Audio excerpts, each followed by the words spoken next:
Eu quero agradecer ao convite do NEPAC, agradecer o convite da professora Cláudia Valéria, que é uma querida, né, uma parceira aí de pesquisa. Foi um achado encontrar ela nesse meu percurso, né, no processo, né, de doutoramento. Na verdade, o meu doutoramento ele foi no IFF, né? Mas eu venho também da Escola Nacional, né, de Saúde Pública. Foi por onde eu caminhei. Depois eu vou falar um pouquinho dessa minha trajetória com vocês. E, assim, eu estou aqui, assim, para a gente fazer mesmo uma troca, apresentar um pouquinho, né, daquilo que eu venho estudando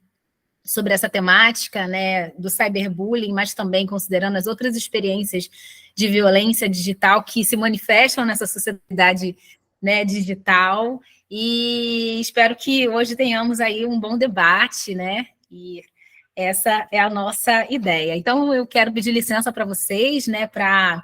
compartilhar minha apresentação. Como eu vi que vai ficar gravada essa transmissão, eu também gostaria de fazer minha autodescrição, né, porque pode ser que tenhamos aí pessoas com deficiência e que precisem desse nosso suporte no que diz respeito à nossa autodescrição. Então, né, eu me chamo Thaisa Ramos Ferreira, vou subtrair meu nome, que ele é muito grande. Né, como vocês já apresentaram, né, sou assistente social, estou aqui como professora substituta do curso de Serviço Social da UFPR, sou uma mulher preta, de pele clara, estou usando uma blusa branca, brincos grandes, amarelo, um turbante, com algumas folhagens, estou com o cabelo preso, atrás de mim tem uma parede clara, tem um quadro de leão para me inspirar, e do meu lado esquerdo, para vocês deve aparecer direito, tem uma estante com alguns livros, ok? Então, eu vou compartilhar com vocês aqui a minha apresentação.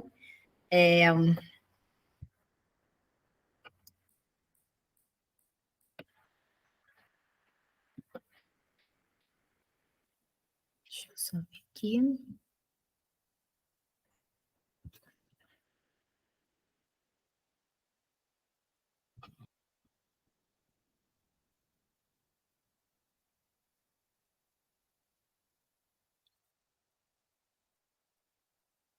Provavelmente agora vocês viram vocês.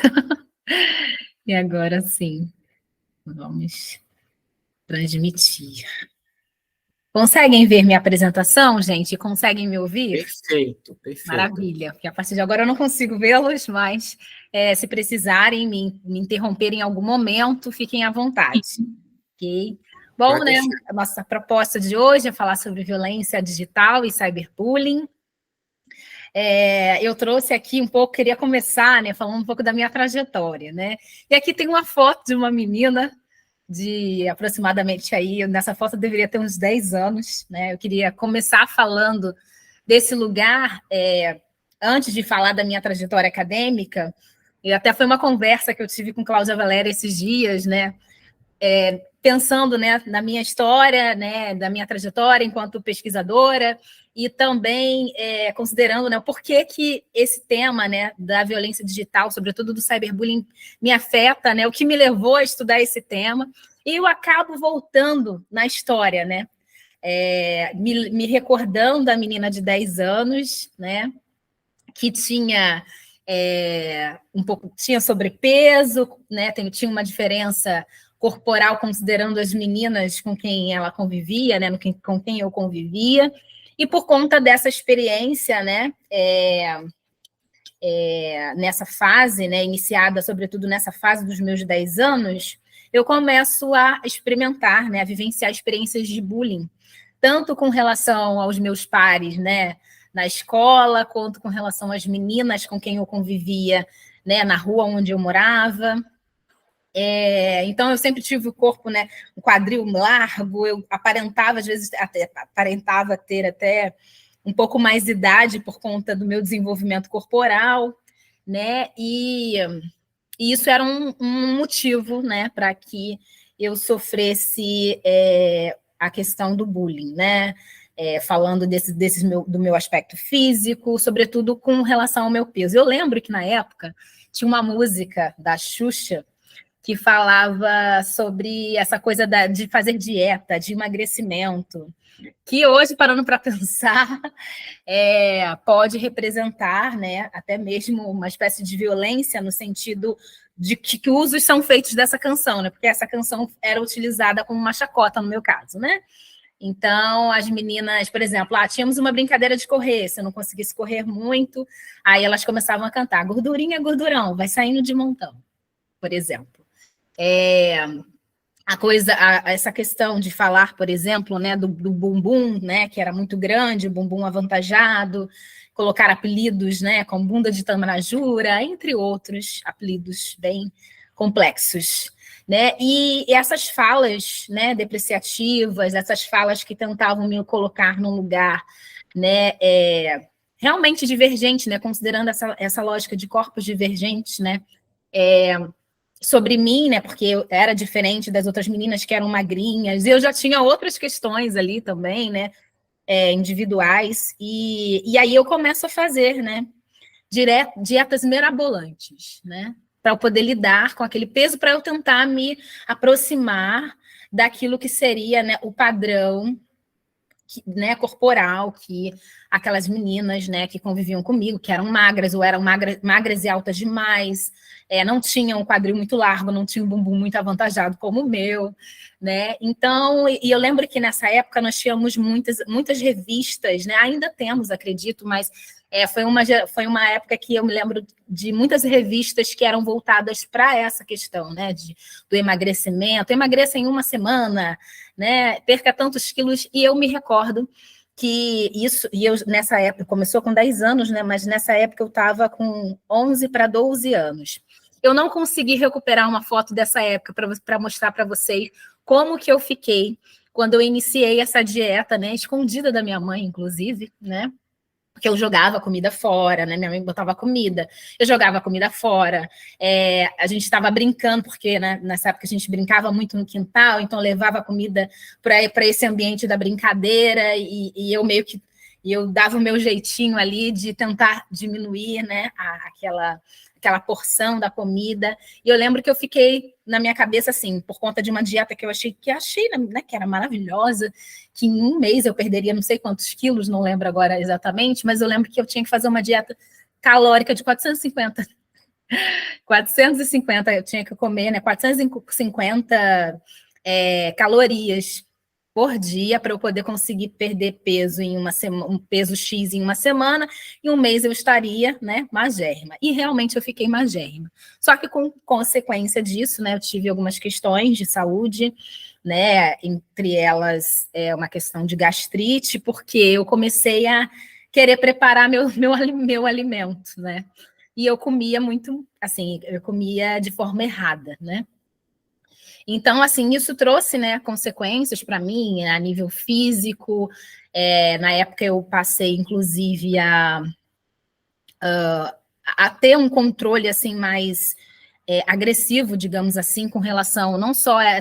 uma preocupação, né, de engordar, né, muito grande, né, porque aí o tempo foi passando, entrei na adolescência, eu fui abrindo mão, assim, individualmente, né, de alguns alimentos, né, por conta da consequência que eu tive no meu trato gastrointestinal, eu tive que passar por um acompanhamento, na época passei por uma nutricionista, né, enfim. E aí, para poder adequar aquela alimentação por conta da gastrite, né, que eu acabei desenvolvendo, e aí eu fui utilizando alguns daqueles elementos, das orientações que eu recebi daquela profissional, para tentar manter, né, dentro, né, de uma lógica de saúde, né, alimentar, né. E aí, durante muito tempo, né, eu fiquei, né, assim, tentando elaborar essas questões que eu tinha vivenciado nesse período, né, da passagem da infância para a pré-adolescência, adolescência. Assim, digo que foi muito importante o suporte da minha família, né, quando começou a entender, né, que aquilo tinha uma relação com essas experiências, né, do bullying. Então, assim, eu tive alguns mecanismos de apoio, né, além de estar envolvida com atividades físicas na escola, mas que fizeram que eu desenvolvesse, né, apesar de estar vivendo aquelas experiências, né, no ambiente escolar, mas também no ambiente, né, da comunidade ali, eu comecei a entender que aquelas experiências, elas não falavam de mim diretamente, falavam daquelas pessoas, eram aquelas pessoas que queriam me atingir por algum motivo que não estava ligado diretamente a mim, o problema não estava comigo. Então, quando eu comecei a fazer esse movimento, foi muito importante para mim. E estar inseridas nessas atividades, como eu mencionei, foi importante para que eu pudesse ressignificar, também considerar, né, começar a me ver como uma adolescente bonita, que era bonito eu ter o quadril largo sim, que era bonito eu ter o corpo que eu tinha, né, de começar, inclusive, né, assim, muito, eu diria, muito embrionariamente, também me reconhecer como uma menina negra, porque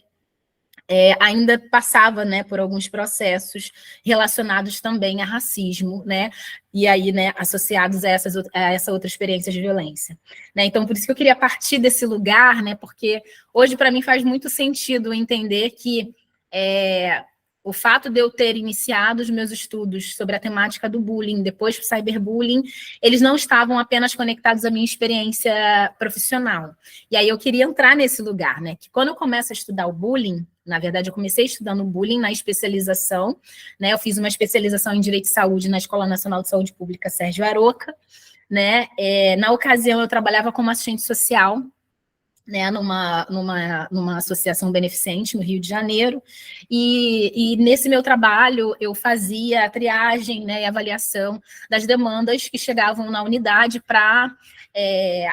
solicitando, né, acompanhamento psicológico, inserção nas atividades extracurriculares, extraescolar que nós oferecíamos, porque era uma instituição que atendia crianças e adolescentes com deficiência, mas também crianças e adolescentes da comunidade do entorno, né, que estavam em situação de vulnerabilidade social. E um caso que me chamou muita atenção em um desses plantões é que vem a partir de uma mãe, né, e que diz que precisava de um acompanhamento psicológico, né, por uma solicitação da escola. Nessa solicitação, essa mãe diz que essa solicitação que parte da escola vem em decorrência de experiências de bullying que essa adolescente estaria sofrendo. Era uma adolescente, né, que era uma menina, ela era muito alta, ela era muito magra, ela tinha um destaque, né, com relação aos outros alunos no que diz respeito às suas notas. Então, ela, inclusive, por ela ser uma aluna de destaque, tanto com relação à turma, mas também com relação a toda a escola, né, ela tinha, né, uma menina de referência, ela estava envolvida com projetos, né, de suporte, né,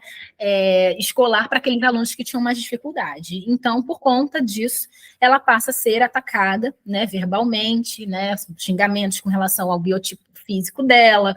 e isso começa a afetá-la ao passo que ela começa a desenvolver comportamentos de agressividade, incluindo automutilação.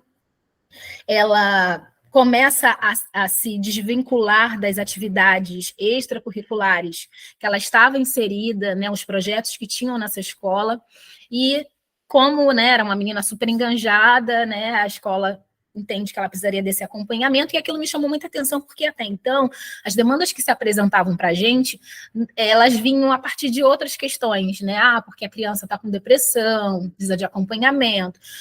ou que vinha assim, os pais se separaram, eram outras demandas, e a coisa do chegar como uma primeira demanda, né? O bullying, isso para mim foi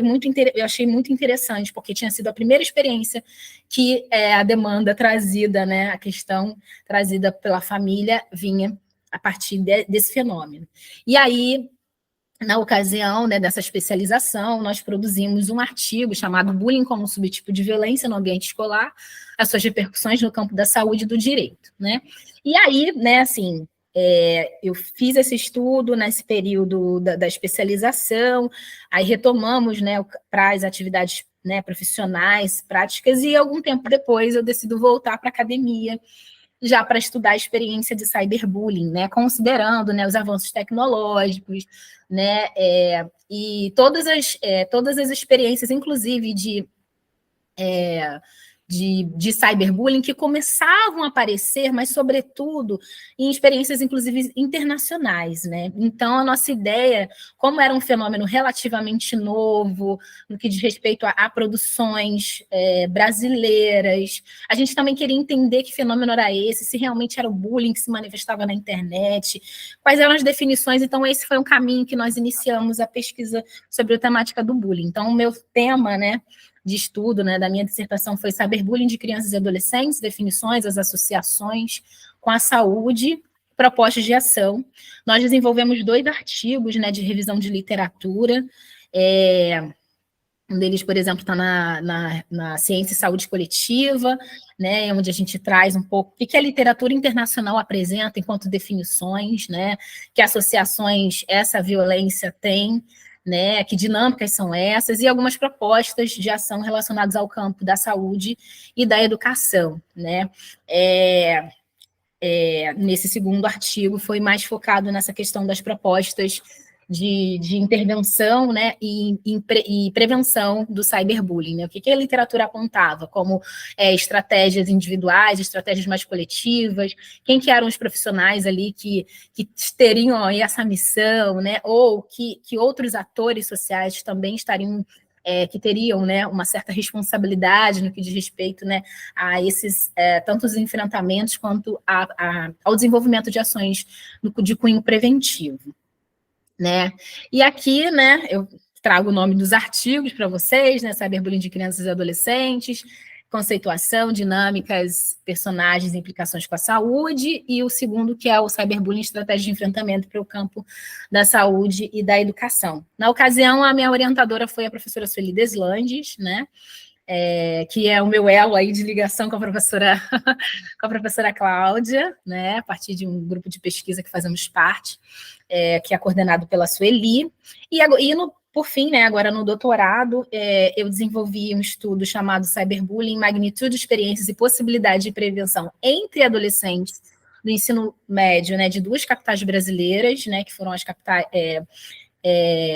de Vitória, né, no Espírito Santo, e Campo Grande, no Mato Grosso do Sul. Minhas orientadoras na ocasião foram a Simone de Assis, né, que é uma médica, e que também estuda essa temática da violência contra crianças, né, e a Joviana Avance, que é uma psicóloga que também tem uma trajetória, assim como as outras orientadoras, nessa temática dos enfrentamentos à violência, né, e dos impactos da violência na saúde de crianças e adolescentes, né. E aí, com relação à minha pesquisa, né, aqui no caso no doutorado, né, eu concluí o doutorado ano passado, né, em julho do ano passado, finalmente, fechei esse ciclo, né. Essa pesquisa, ela vem a partir, né, de um grande inquérito, né, uma pesquisa maior,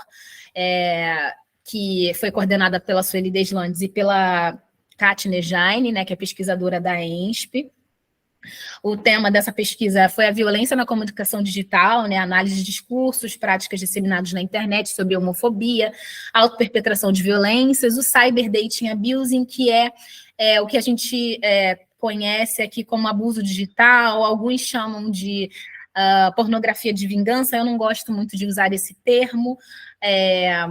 por algumas questões, como, por exemplo, de associar a questão do compartilhamento de imagens como pornografia, sendo que hoje isso é uma prática, né, comum entre parceiros íntimos, né? Só que neste caso aqui a gente está falando de uma violência, né, que é aquele compartilhamento não consentido dessas imagens íntimas, né? E o cyberbullying. Então, diferentes formas aí, né, de violência, tanto que acontecem nessa ambiência, ou que podem, de alguma forma, atravessar as ambiências de sociabilidade digital, seja a partir de conteúdos, por exemplo. Já falei, né, que ela foi coordenada pelas professoras Sueli e Kat, e eu queria falar do meu, né, na verdade aqui é meu objeto, tá como escrito objetivo, mas é objeto, né, meu objeto de pesquisa foi o cyberbullying, as suas expressões, né, e as possibilidades de prevenção, né, entre os adolescentes escolares, né. Aí eu queria trazer também para vocês aqui os objetivos dessa minha última pesquisa, porque eu queria trazer alguns achados, né, para vocês desse estudo, E aí, como proposta, né, foi pensar, né, investigar a magnitude, os fatores associados, individuais, né, os familiares, os sociais também, as experiências do ser vítima, ser agressor, e testemunha ao mesmo tempo, né, de cyberbullying, assim como as possibilidades de prevenção, né, desse fenômeno em escolas públicas e particulares de 2 cidades do país, Vitória e Campo Grande. Né? Como objetivos específicos, né, nós propomos, né, fazer uma breve reflexão sobre o processo de expansão da cultura digital, né, apresentando também algumas dinâmicas presentes nessas interações digitais, em especial a questão da hipervisibilidade, né, até um ponto nomeado por Recuero de ataque à face. Na verdade, esse termo ataque à face não é de Raquel Recuero, é um termo do Goffman, né, mas ela se apropria desse conceito, né, de ataque à face para falar de experiências de ataque à face no contexto digital e como que esse ataque, né, que tipos de dinâmicas ele pode ter. Então, foi um ponto de partida para a gente começar a pensar, né, o cyberbullying como um tipo, né, de ataque à face no contexto digital. Investigar, né, as semelhanças, as diferenças entre os papéis de cyberbullying nos adolescentes brasileiros, ou seja, do ser vítima, ser agressor e vítima ao mesmo tempo, mas também a pesquisa olhou para os dados relacionados àqueles adolescentes que não tiveram nenhum tipo de envolvimento com o cyberbullying, envolvimento direto, mas aqui eu estou chamando de nenhum envolvimento direto, mas podemos também chamá-los de espectadores, né? Analisar a associação, né, entre os diferentes papéis de cyberbullying, né, vítima-agressor, concomitância entre vítima e agressor, a saúde mental, a autoestima, né, a angústia psicológica, a questão da automutilação, a ideação suicida e o uso de substâncias, né, entre os adolescentes, e, por fim, identificar que estratégias estavam sendo consideradas por esses sujeitos, né, ou utilizadas por eles para prevenir o cyberbullying. E aí, assim, eu queria entrar, né, a partir, né, dessa apresentação sobre a minha proposta de pesquisa, eu queria entrar um pouco nessa parte que seria um pouco mais conceitual, ou acessando, né, também alguns pontos trazidos pela literatura, mas eu queria começar, né, já que a gente está falando de violência aqui, digital, falaremos de cyberbullying, né, voltaremos a falar mais especificamente sobre ele, mas eu queria começar aqui essa fala sobre violência digital, que eu acho que é importante a gente demarcar, que, assim, são múltiplas as formas de violência digital, né, e aí podemos dizer, assim, de uma forma bem generalista, né, que a violência digital seriam condutas disseminadas através de plataformas de redes sociais digitais, que têm como foco atingir, né, deleteriamente um indivíduo ou um grupo. E é interessante também pensar o seguinte, que são violências que elas podem ter similaridades e associações. Elas podem ter relações entre elas, mas é importante também a gente demarcar essas violências, né? Que elas possuem as suas especificidades, apesar de haverem associações. Eu costumo dizer que, assim, não dá para dizer que tudo que acontece, por exemplo, na internet que é cyberbullying, né? Não dá também para poder dizer que, por exemplo, que o cyber abuse, ou o abuso digital, como a Roberta Flack, né,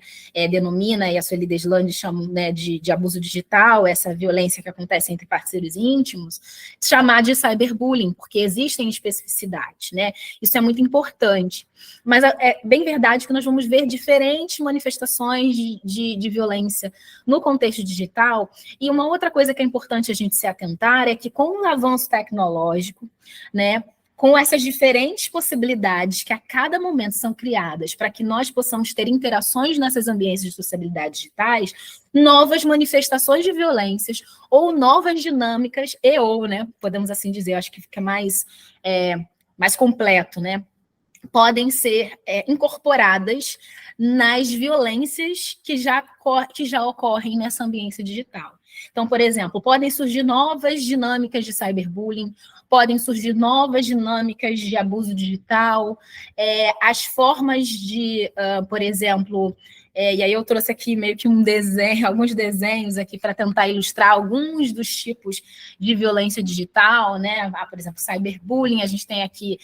o grooming, O grooming seria esse aliciamento, né, de crianças e adolescentes, né, na tentativa aí de exploração sexual dessas crianças, né, a partir desse compartilhamento de imagens íntimas, de informações de cunho pessoal, informações essas que podem ser vendidas, né, para o mercado negro aí da prostituição, ou inclusive esse encontro, né, esse aliciamento que é feito a partir dessa interação digital, migrar, por exemplo, para um contexto presencial, esse encontro acontecer e essa violência ser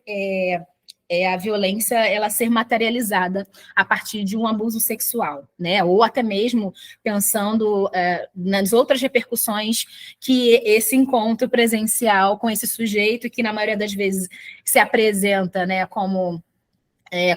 uma criança ou um adolescente da mesma faixa etária, uma faixa etária próxima, que apresenta, inclusive, as mesmas linguagens, né, que vai sondando, sim, a partir dos rastros e das informações que essas crianças, que esses adolescentes compartilham, né. Temos casos, por exemplo, da sextorção, né, que é essa coisa, né, do uso indevido de imagens íntimas que foram portadas ou utilizadas sem consentimento na tentativa aí de extorsão financeira, né? Temos os exemplos de cyberstalking, né? Que é essa perseguição digital, né? Com ameaças, né? De publicização de informações privilegiadas ou informações de cunho afetivo, de cunho sexual, por exemplo. Enfim, temos outras manifestações, inclusive de discurso de ódio, né? Que vemos, né, infelizmente, rotineiramente, né, nas redes sociais digitais, porque a internet ela virou uma arena, né? Uma arena em que há, né, disputas simbólicas, disputas que envolvem diferentes questões, sejam elas políticas, religiosas. Tem uma questão também que eu acho que está muito atrelada a essa questão da violência digital, que é a questão, né, da interpretação errada do que seria, né, o meu direito ou do seu direito de se expressar. Né? Temos o direito, temos a liberdade de expressão, só que as pessoas, infelizmente, estão confundindo liberdade de expressão com violência, né, com o direito como se isso fosse um direito, né, delas serem violentas, delas serem agressivas, delas exporem ao ridículo uma pessoa, delas exporem, né, não só a exposição da vida, né, da face de uma outra pessoa a partir de um ataque, né, mas também se sentem no direito, né, de ditar aquilo que elas acreditam como verdades, que na verdade, né, vou até ser meio que redundante, né, muitas das vezes vão se manifestar com práticas, né, discriminatórias, desrespeitosas, preconceituosas, e aí vamos ter, por exemplo, manifestações, né, de racismo na internet, enfim. Então, são muitas as experiências, né,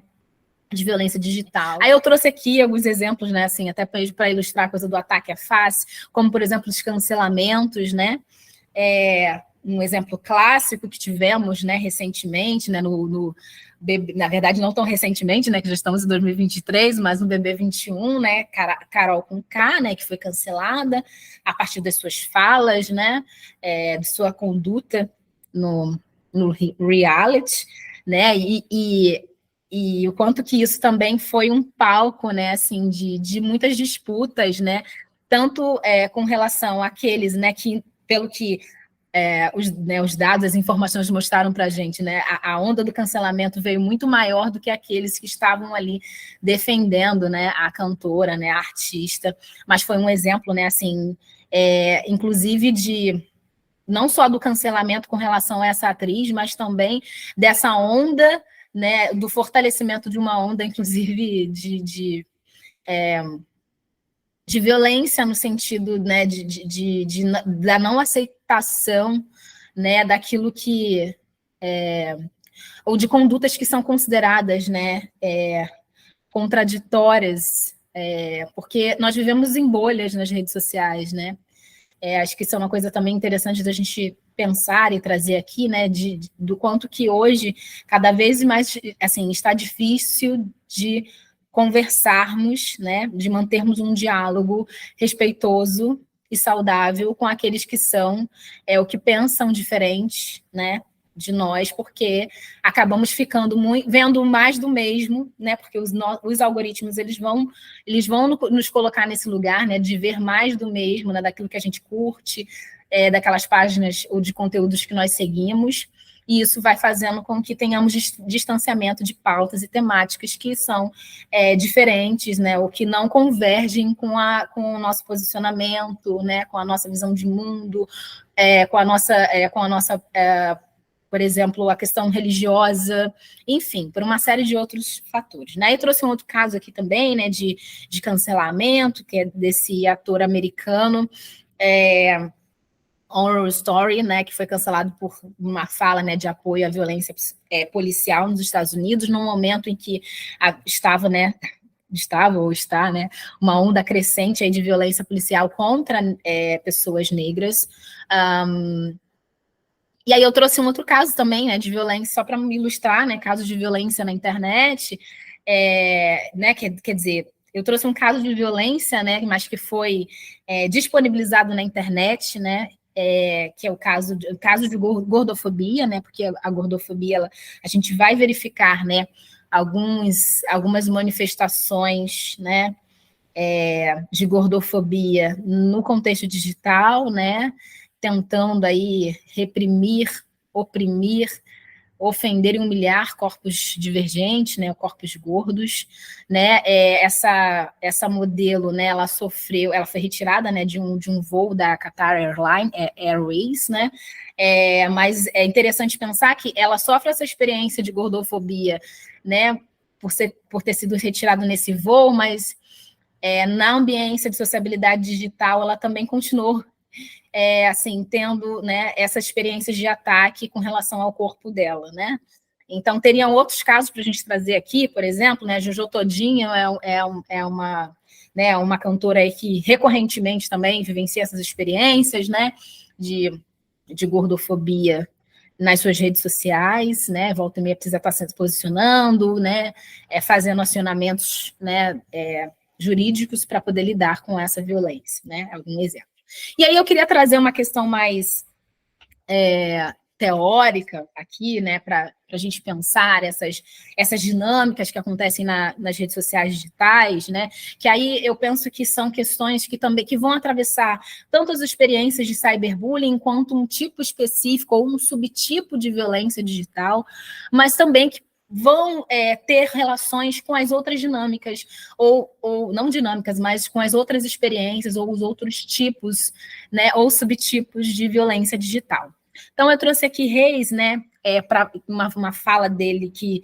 vai falar sobre essa questão do digital, né, que no digital, o digital ele teria esse poder, né, de recriar quem somos, se não por avatares claramente, né, ficcionados, né, a questão das fotos, né, retocadas, né, hoje em dia, né, é muito mais comum você ver as pessoas utilizando filtros, né, com essa lógica mesmo, né, do retoque, né, de apresentar uma melhor imagem de si, né, pelo que elas querem que os outros vejam sobre elas, né, ou sobre nós, né, precisamos nos incluir nisso, né, porque também, né, por vezes temos tais práticas, né, posts bem escritos, a questão dos compartilhamentos bem sacados e outros recursos que nos apresentam e representam de forma ideal. Então, assim, pensando nessa lógica, né, nessa lógica e nesse contexto de cultura digital, né, essa coisa da apresentação de si, ou como que o outro nos apresenta nessas ambientes de sociabilidade digital, ela tem um potencial muito importante, seja um potencial de valoração, né, no sentido de, né, dessa coisa do que agência é essa que eu apresento, né, que imagem é essa que eu apresento, por exemplo, pensando nessa lógica de autoridade, né, eu sou uma autoridade na área, por exemplo, da nutrição, sou uma autoridade na área da maquiagem, então como que eu quero que o meu público, como eu quero atingir meu público, que imagem que eu quero passar para esse meu público, é como a gente vai se apresentar nesses espaços. Mas a gente tem um outro lado, né? Quando a gente fala de apresentação de si ou de apresentação de outro, e como que esses recursos também, né, eles podem contribuir para que a imagem de uma pessoa seja depreciada a partir de um clique, né? A partir de uma criação de um perfil falso, criado especificamente para humilhar, para depreciar uma pessoa, né, ou um determinado grupo de pessoas, né? Então, isso é uma questão bem interessante da gente pensar, né, essa lógica de poder de recriação, né, da imagem do outro. E aí, quando a gente pensa nessa perspectiva de desconstrução da imagem do outro, de humilhação, o quanto que isso vai levar aí um bom tempo, né, para ser desconstruído, sequer será desconstruído, porque essa pessoa ficará estigmatizada por conta dessa imagem, dessa imagem recriada sobre ela. E aí, geralmente, quando eu faço palestra com crianças com adolescentes, sobretudo com os adolescentes, eu mostro um caso muito emblemático, né? Que foi um caso assim que viralizou alguns anos atrás e que virou meme, hoje ela é uma jovem, né? E ela tenta, né, na justiça, retirar essas imagens né, dos sites de busca, né, porque ela ficou conhecida por conta daquela frase, né, do acabou, Jéssica, né? Então essa jovem, né, vivenciou, né, essa experiência de violência no contexto face a face, que foi filmado, né, se transformando aí num cyberbullying, né? E as repercussões desse meme criado, né, que aí é uma dinâmica que a gente inclusive considera, né, como uma dinâmica de cyberbullying, porque a questão do humor, né, esse humor tóxico, né, o ácido, né, como alguns dizem, ele pode ser utilizado sim como uma forma, né, porque assim, a imagem que é compartilhada a partir de um meme, ela pode vir a partir de uma violência, mas esse conteúdo ele passa a ter uma nova conotação quando ele é transformado em meme. Só que é interessante a gente olhar para as apresentações desses memes, né? Quem são essas pessoas, né, que são aí ilustradas e como que elas são apresentadas a partir desse recurso, né? Que hoje facilmente, né, inclusive uma criança hoje consegue criar um meme a partir de uma foto, né, que é remontada, né, enfim, que é animada, e pessoas que nem conhecem às vezes, né,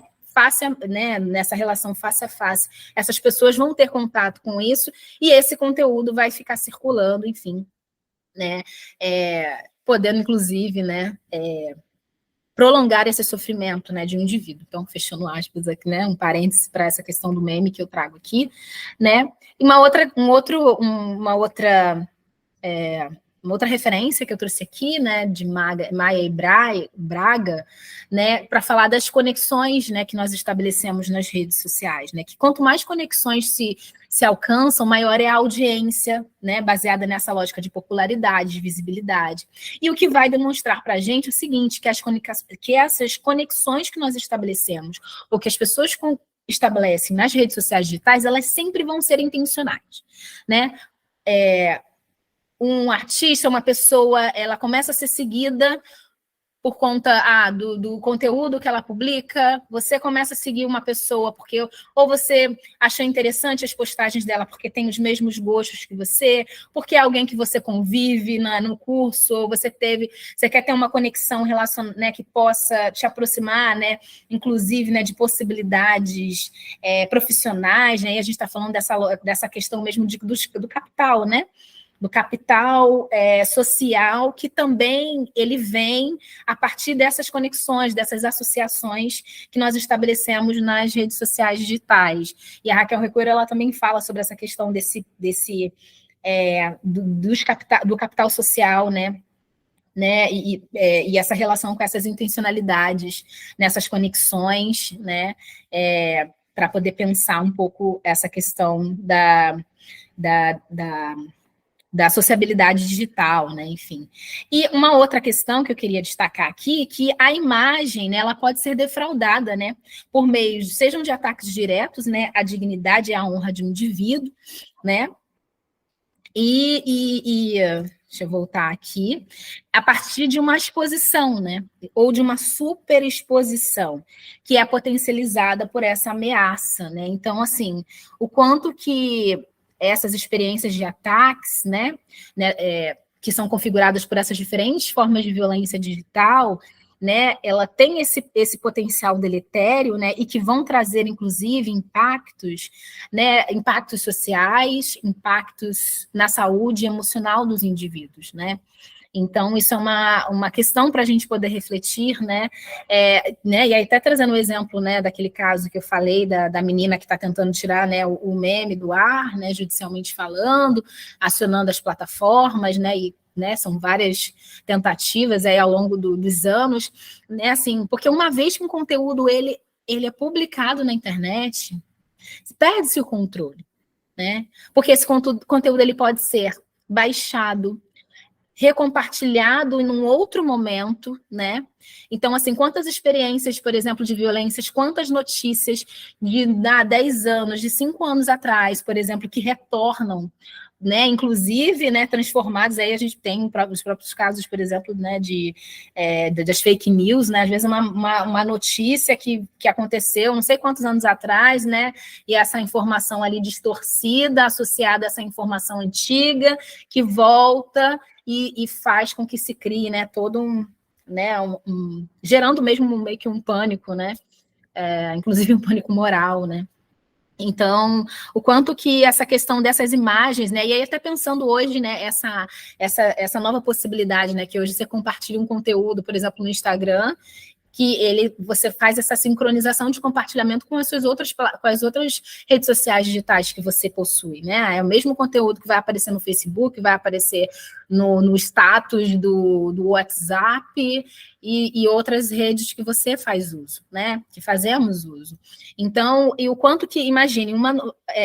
quantas pessoas não serão alcançadas nessas diferentes plataformas, porque não necessariamente você tem os mesmos seguidores, né, em todas as plataformas. Então, são audiências diferentes, pessoas que não conhecem diretamente essas pessoas que receberão esse conteúdo, né? Ou seja, contribuindo para que o alcance exponencial dessa violência, né, seja de fato potencializado. Então, a gente que estuda essa questão da violência, dessas diferentes violências na ambiência digital, né? E assim, a partir desse meu estudo, eu tenho entendido que os danos de uma violência digital, eles são mais deletérios do que a violência que acontece no contexto face a face, né? Porque esse conteúdo ele pode voltar contribuindo, por exemplo, para a revitimização dessas pessoas, né? Enfim, e aí gerando outros transtornos, né? Que vão desde uma ordem social, né? Jurídica, enfim, né? Comprometendo, impactando as relações, né? E aí eu queria, né, assim, entrar agora na questão do cyberbullying, porque, assim, alguns desses apontamentos que eu trouxe, né, eles vão aparecer, né, nessas outras dinâmicas, nessas outras formas de violência digital, mas também vão aparecer aqui para a gente nesse tipo de violência digital, que é o cyberbullying. E aí que eu trouxe uma definição, assim, bem geral, assim, né, do que a gente tem entendido que seria o cyberbullying, né, como eu falei, né, assim, anteriormente, o cyberbullying, na literatura internacional, assim, são várias as designações para ele, então, assim, não existe uma definição fechada de cyberbullying, tá? E aí eu trouxe uma aqui para a gente pensar que violência é essa, né? Que é uma violência que ocorre entre pares no ambiente digital, através de atos de violência psicológica, que causam danos sociais e à saúde psíquica do indivíduo, e pode ocorrer em qualquer lugar, a qualquer momento, porque basta um clique, né, e um envio para que essa violência ela ocorra. A gente está falando de uma violência entre par, porque nós temos entendido que o cyberbullying é uma violência que acontece, sobretudo, entre adolescentes, mas também a gente já tem visto casos dessa violência ocorrendo, inclusive com crianças, já no final da infância, né, nessa fase mais da da pré-adolescência, mas o grupo majoritariamente atingido, o que pratica, né, o que pratica e sofre essa prática de violência ao mesmo tempo,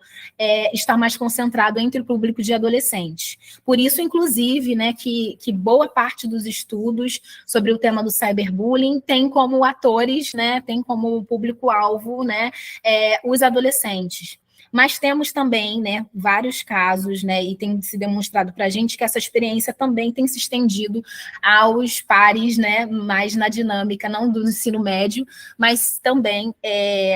pensando na experiência dos jovens universitários, né? Tem alguns estudos bem interessantes já trazendo esses dados para a gente também, né? Porque é esse grupo, geralmente, né, aí quando olha-se a faixa etária, né, um pouco desses estudos que vão traçar o perfil desses universitários, né? E aí, geralmente, são aqueles que estão nessas fases mais, né, do primeiro e do segundo ano, né? Que vem a partir dessa experiência, né, do ensino médio, enfim. Mas é majoritariamente entre esse grupo. Ah, Thaisa, mas se, por exemplo, se essa experiência acontecer comigo e meu colega de trabalho, não é cyberbullying? Não, é mobbing, né? Quando acontece uma experiência, né, de violência digital, né, que vai sim, né, impactar a sua saúde emocional, enfim, que tem ali uma intencionalidade também, porque a gente está falando de violências que são intencionais, seja uma intencionalidade, inclusive, direta ou indireta, né, mas aí eu queria abrir esse adendo para pensar no mobbing, né, porque aí quando é uma relação de violência que acontece entre colegas de trabalho, né, a gente está falando de mobbing, né. Então, e aí também nessa questão do mobbing é possível considerar, inclusive, aquela relação de violência que é estabelecida, né, entre o patrão, o empregador e o empregado, que é um tipo de assédio. E aí, até voltando para a questão do cyberbullying, é interessante pensar que quando a gente olha para essas muitas definições do cyberbullying, vão ter estudos que vão falar assim, que o cyberbullying é o bullying que acontece na internet, né, unificando, como se eles tivessem as mesmas especificidades, né, mas na verdade eles têm similaridades, eles podem estar associados, mas são fenômenos que têm suas especificidades. Tem autores que vão apenas acionar o cyberbullying, ou relacionar o cyberbullying à agressão, né, é agressão digital, né? Enfim. E aí é interessante também pensar, né, que de onde vêm essas definições, de que lugar esses autores também estão falando, né? O que outras referências, né, para fundamentar essa definição também podem atravessar aí também essa lógica de interpretação de que fenômeno é esse, né? A gente percebeu um pouco disso lá na nossa revisão de literatura. Né? Então, assim, acho que uma tentativa interessante seria de pensar, né, o cyberbullying como considerar que ele tem sim uma aproximação quando a gente pensa nessa relação com bullying, né, mas que é um outro fenômeno, né, categoricamente falando, né, por conta das especificidades, né. Acho que eu voltei, né? Já falei que são muitas as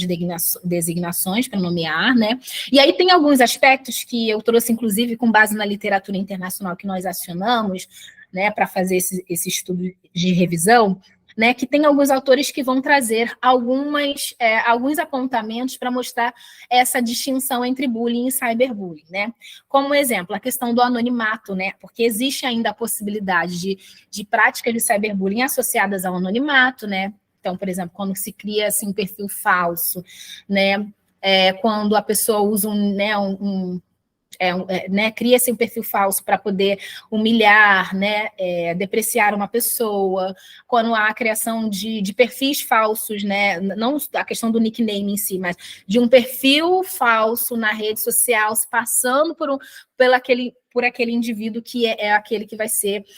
a vítima, né? O acometido dessa violência, né? É uma violência que tem um maior impacto, né? Por conta dessa possibilidade, né? De alcance, né? Nas diferentes redes de sociais digitais, mas também é importante considerar aqui os jogos, né? Porque os jogos,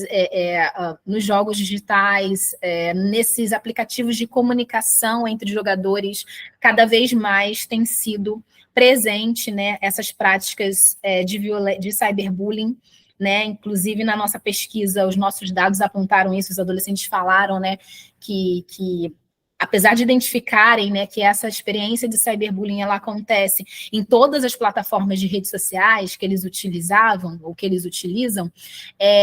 o quanto que isso é mais recorrente em algumas plataformas. Né? Entre elas, né, eles destacaram o Twitter, destacaram o próprio Facebook, o WhatsApp, né, os grupos de WhatsApp das escolas, né, inclusive aqueles que são administrados por algum professor, de alguém, né, que tem algum cargo de responsabilidade nas escolas, não somente aqueles grupos que são criados entre eles ali, né, dos grupinhos de turma, né, que eles criam de forma mais autônoma. Aqueles aplicativos de comunicação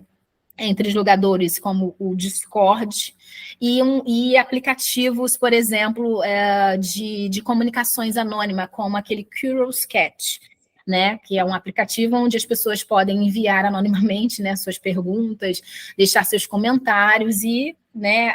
a partir dessa interação ali, é bem recorrente essas experiências de cyberbullying, né? A questão, né, também que traz uma distinção entre o bullying e o cyberbullying é essa coisa da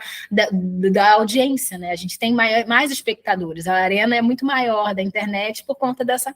possibilidade desse alcance exponencial, né? A individualidade na prática de perpetrar, o dispensar a presença física dos envolvidos, atingir a vítima em qualquer lugar e a qualquer momento, traria essa distinção do bullying, né, que geralmente acontece ali no pátio da escola, né, em frente à escola, na esquina da escola. Então, aquele público que está ali, né, assistindo, ou se é que vai ter alguém assistindo, né, porque sabemos de experiências, né, casos de bullying que acontecem no banheiro, né, somente entre, né, os perpetradores e aqueles que são ali o alvo, né, dessa prática. Então, isso, né, estaria aí um ponto de distinção entre esses dois fenômenos. Eu trouxe também alguns dados aqui, né, algumas informações com base na literatura internacional, né, para dizer que os adolescentes envolvidos com cyberbullying, bullying escolar, ele tem risco 3 vezes maior de consumir abusivamente o álcool, seguido de cigarro e maconha, né? A solidão ou o isolamento social tem sido considerado como um preditivo para que adolescentes, né, vivenciem experiências de cyberbullying, né, sobretudo considerando aí, né, a forma como ele se comporta nesses ambientes, né, do contexto presencial, e aí por ele ficar, né, mais destacado, mais isolado, isso pode fazer vítima de cyberbullying. É interessante pensar também que a pessoa com relação a essas associações entre bullying e cyberbullying, que aquele, por exemplo, que sofre o bullying no contexto presencial, ele pode virar um perpetrador de cyberbullying contra aquele que estava praticando ou que pratica contra ele o bullying, né? Uma pessoa que é vítima de cyberbullying, quando ela consegue identificar quem é o seu, né, aquele que teve essa conduta, né, violenta contra ele nesse ambiente digital, ele pode também fazer o revés, né? E aí mostrando para a gente mais uma vez, né, que violência e ela vai trazer impactos, né, completamente destrutivos, depreciativos, né? Trouxe também aqui para vocês, né, um dado da OPAS, né, Organização Pan-Americana de Saúde, né, um dado de 2018, para poder falar, né, trazendo um alerta, né. Eles chamam, no documento, chamam de bullying digital, né, mas entendemos como cyberbullying, né, que eles advertem que é um determinante, né, que o cyberbullying seria um determinante que vai influenciar a saúde de adolescentes em níveis macrosocial, com impactos singulares na adolescência. Né? São variadas as consequências negativas, né, do cyberbullying, entre elas a compulsão alimentar, a questão do estresse pós-traumático pode acometer, né, os envolvidos, né, com essa experiência de violência. Ela pode estar associada, né, com outras formas de violência, como a gordofobia, por exemplo. Né? E aí eu trouxe aqui, né, com relação, né, porque eu queria trazer alguns dados, né, da minha pesquisa para vocês, né, do doutorado, né, foi um estudo quanti-qualitativo, a gente trabalhou com uma escala, né, onde nós entrevistamos 480 adolescentes, né, de 15 a 19 anos no segundo ano do ensino médio, né, dessas 2 capitais brasileiras, e aí analisamos, né, tivemos como referência algumas variáveis, né, raça, cor, sexo, orientação sexual, a escola de origem, religião, estrutura familiar, perfil socioeconômico, a questão, né, de saúde mental, né? Por exemplo, suicídio, bullying, aí com relação à saúde mental, nós utilizamos como uma escala de referência, né, a versão adaptada, traduzida e validada da Self-Reporting Questionnaire, né?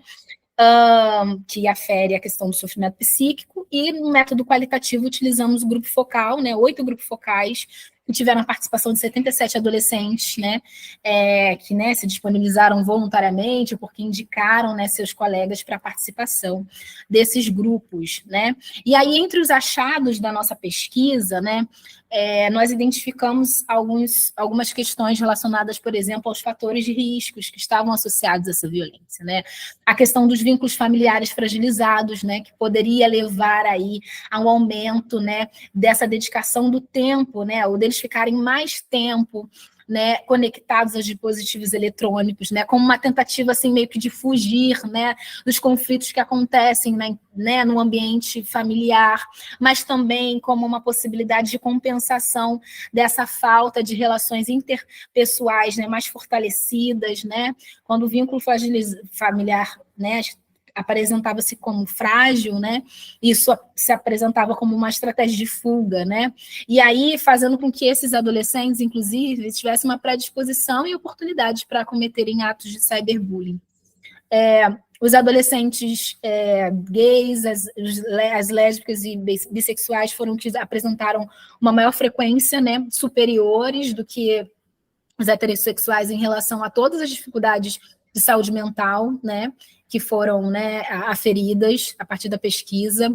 né, receber xingamentos na família foi muito mais frequente entre os adolescentes cyberagressores e aqueles que eram cybervítimas agressores ao mesmo tempo. O papel da vítima estaria mais fortemente também associado a essa questão da saúde mental mais frágil, né, e aí incluindo, inclusive, comportamentos, né, suicidas, a questão da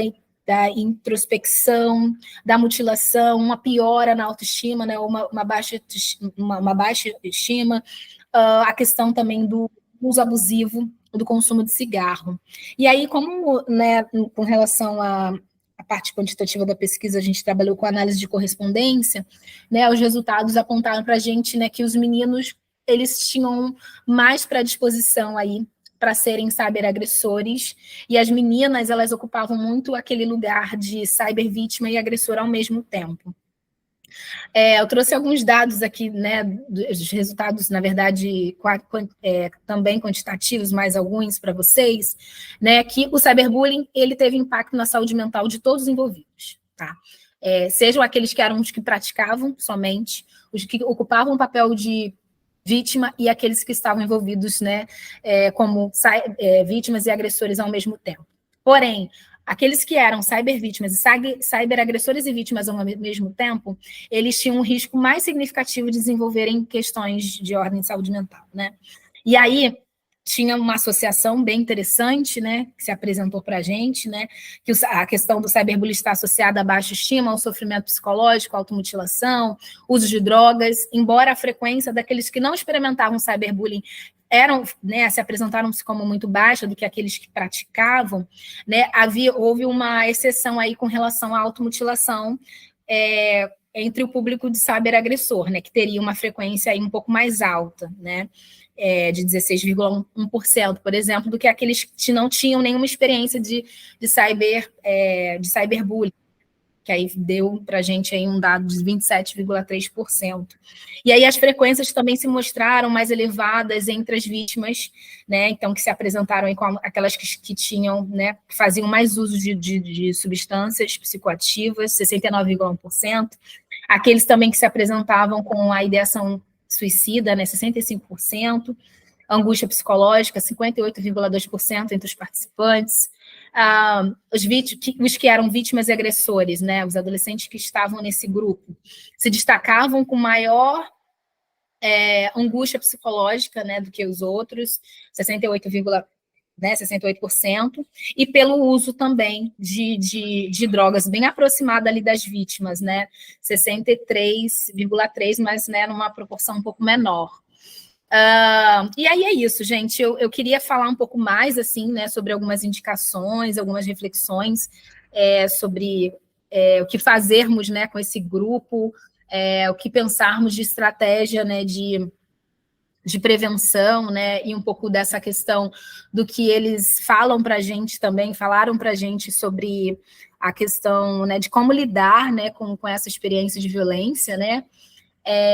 mas eu também queria abrir aqui para a gente conversar mais e a partir daquilo que o que surgir aí também dessa conversa,